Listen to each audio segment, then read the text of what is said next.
If you're a fan of Blake Lively, ask yourself, would you want to support a bully? Yeah. Chuck has a matching pet monkey with coordinating outfits, and I was like, I would love to be part of the show, but I can't act with a monkey. And then I got a few of them. You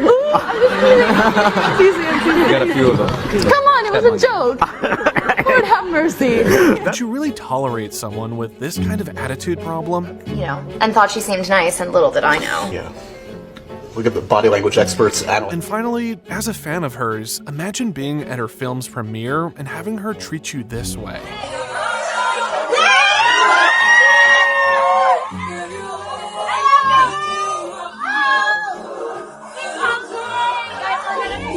If these clips are making you reconsider your opinion of her, you're not alone. She's been involved in a lot of strange drama, feuds, and controversies. For that reason, people stopped liking her, and as you can see, she hardly does any films now. After her It Ends With Us press tour, Blake Lively has fallen from grace. In every interview, she comes off as tone deaf. But wait a minute, could an attitude problem really lead to such a massive downfall in her career? Isn't that a bit extreme? Did she really deserve this? Or is there something more we're not telling you yet? Is that what you're thinking? Well, come on, why don't we find out the answers together in this video? It all started in 2016 when Colleen Hoover released her book, It Ends With Us. Honestly, it wasn't an instant hit, but by the time the 2020s rolled around, it started gaining serious attention on TikTok.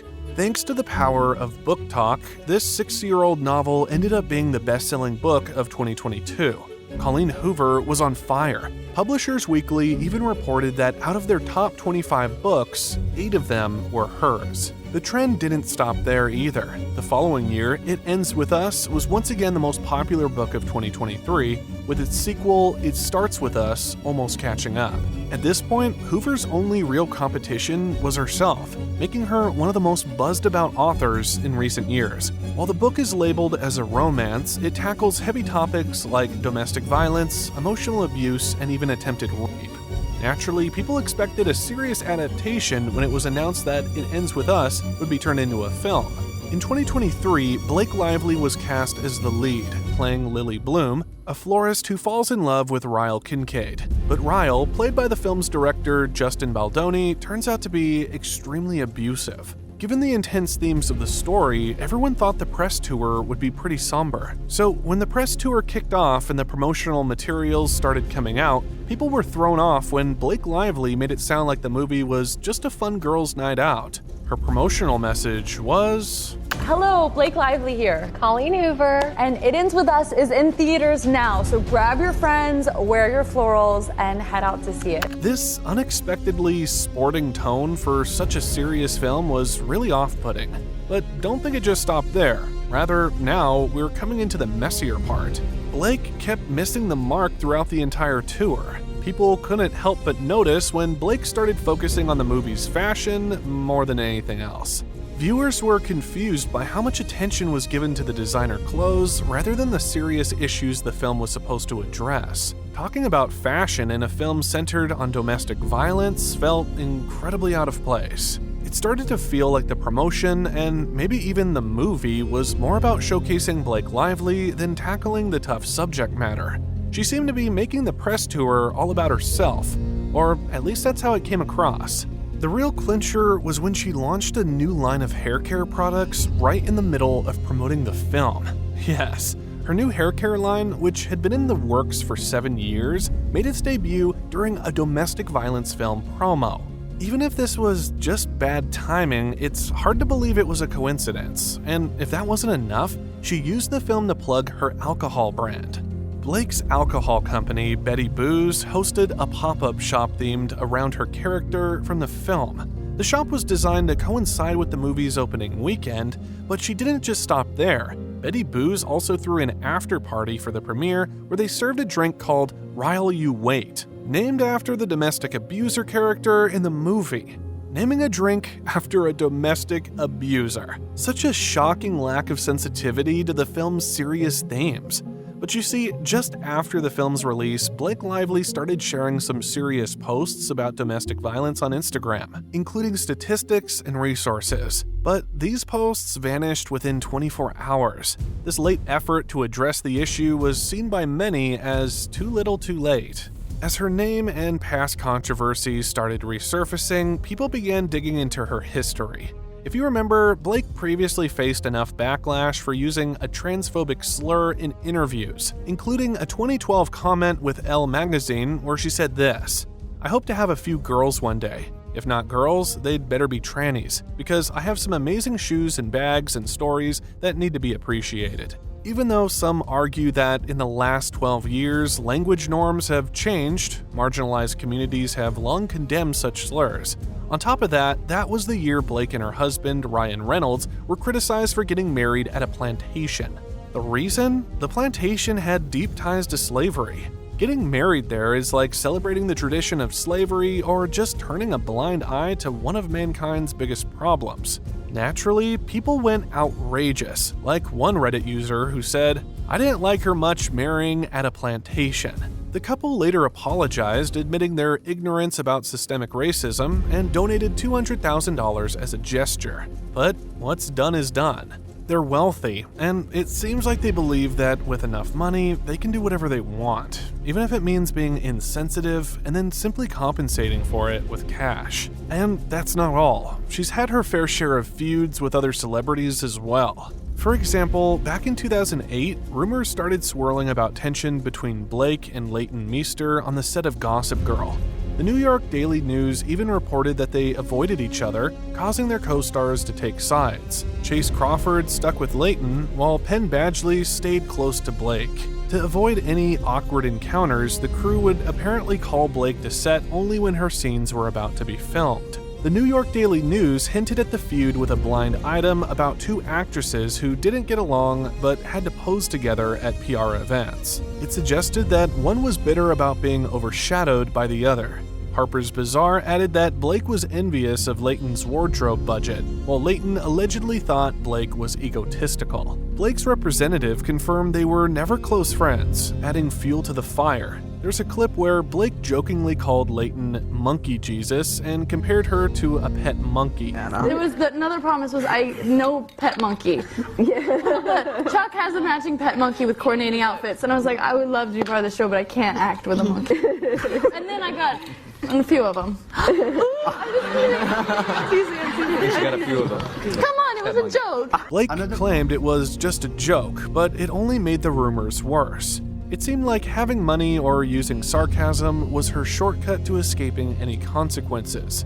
To spice things up more, what happened next was the Scarlett Johansson and Blake Lively drama. It all started with Blake's relationship with Ryan Reynolds. Ryan was married to Scarlett until their split in 2010, and there's talk that he and Blake might have started seeing each other before his divorce was finalized.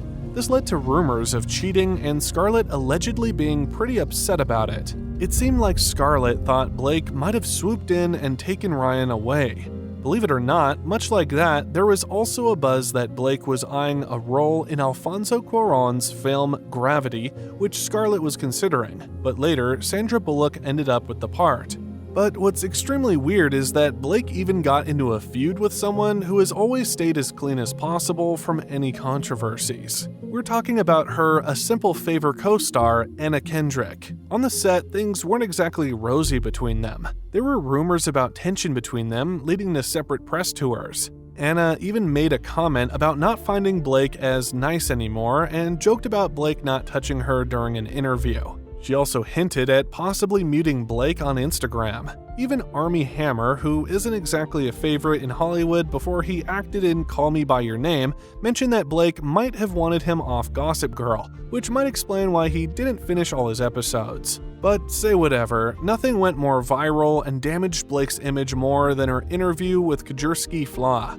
This was years ago when Blake was pregnant and she had already announced it to the public. When Fla congratulated her, as interviewers usually do, Blake's reaction was pretty surprising. The thing is, Fla wasn't pregnant and actually struggled with infertility. According to Fla, Blake's attitude during the interview made her feel belittled and uncomfortable, making her want to leave quickly. As Flaw said in one of her interviews, "To be honest, it hurts because I obviously wasn't pregnant, and I could never get pregnant, so to me, that comment was like a bullet." The whole experience was so upsetting that it took Flaw a long time to rebuild her confidence and rethink whether she wanted to do interviews like that again. She also pointed out that Blake has never apologized for how she acted. I blame myself for it for a long time because I felt like I did or said something wrong, and that's the reason why I waited so long. And I actually hadn't read up about all the other controversy that was going on. And it doesn't stop there. We're now approaching the final nail in her coffin. There are whispers about a feud between Blake and the film's director, though these come from anonymous sources. Blake's behavior has made these rumors seem more believable. If you ask me, despite the drama surrounding Blake, the movie's doing really well at the box office, with a $25 million budget and close to $300 million in global earnings within a month of its release. Still, all the backlash is casting a shadow over its success, and we must say, it's simply a big-time PR mess. Baldoni, who bought the rights to Colleen Hoover's book, called it an emotional mix of romance and mystery that moved him to tears. Hoover agreed to the sale after Baldoni sent a heartfelt email that convinced her he really understood the story. Fans hoped this would lead to a great film, but problems started when Blake Lively was cast as Lily. Lively, also a producer, reportedly involved her husband, Ryan Reynolds, as well. She even unclaimed that Reynolds wrote the rooftop scene, but Reynolds isn't credited as a screenwriter, Christy Hall is. The funny part is that Hall didn't know about Reynolds' input. It seems Reynolds made changes without consulting Hall, which might downplay the work of the real screenwriter and other team members. It's now understandable that, as both star and producer, Blake had a big influence on the film, even commissioning her own cut from editor Shane Reed. What remains unclear is whether any of Blake's versions ended up in the final film. Filmmaking often involves multiple cuts, and the team ultimately selects one version. But the main rumors started buzzing about a possible rift between Blake Lively and Justin Baldoni during the movie's post-production. Neither of them has directly addressed these rumors, but some of their passive-aggressive comments have poked speculation online about what might have gone wrong. And then came this.